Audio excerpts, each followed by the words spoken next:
täiskasvanud saavad meie tantsukoolis õppida loomulikult kaasaegseid seltskonnatantse, milleks on Ladina-Ameerika tantsud ja standardtantsud. Ladina-Ameerika tantsud näiteks samba, rumba, cha-cha, jive.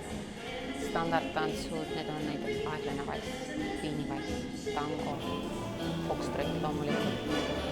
Aga lisaks kaasaegsetele seltskonnatantsudele on meil meie tantsukoolis rühitunnid ja kultuuriloolisest sellist huvist on välja kasvanud ka ajastutantsutunnid.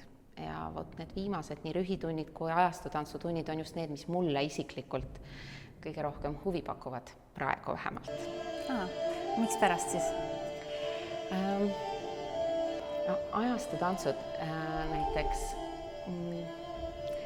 need tantsud ja see muusika toob välja inimese loomuliku liikumise. Ta aitab inimesel parandada tema loomulikku liikumist.